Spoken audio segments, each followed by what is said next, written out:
లేకపోతే నల్ల కుర్చీలో కూర్చున్నారు, మీరు పకోడీ అమ్ముకోవడం పనిచేయరు, మీరు టీ అమ్ముకోవడం పనిచేయరు అని అధికారం ఆ అధికారికి ఎవరు ఇచ్చారు అని అడుగుతున్నాడు. ఇక్కడే ఉన్నారు అధికారులు.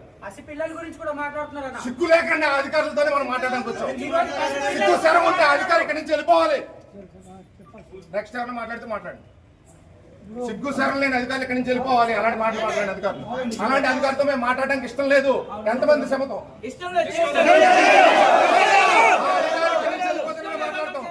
ఆ అధికారి ఇక్కడి నుంచి వెళ్ళిపోతేనే మేము మాట్లాడతాం, లేదంటే వాకౌట్ చేస్తాం. దుష్టమైన పరిచాలంతో సెక్రటరీలో ఒక తుచ్చమైన మనుషుల్లో చూసి మాట్లాడిన వాళ్ళ అధికారికి ఆ మంత్రకాలు తెలుసు. వాళ్ళు ఎక్కడి నుంచి వెళ్ళిపోతే మాట్లాడతాం, లేదంటే మేము అందరూ వాకౌట్ చేసి వెళ్ళిపోతాం. ఆ అధికారి ఎవరో మేడం గారితో మేము మాట్లాడా, మాకు ఎటువంటి అభ్యంతరం లేదు. మేడం గారు మాతో మాట్లాడలేదు. ఏ అధికారి మాట్లాడారు ఆయన తెలుసు, ఆయన వెళ్ళిపోవచ్చు ఇక్కడి నుంచి.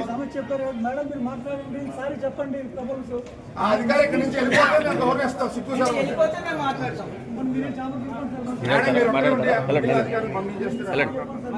Sir request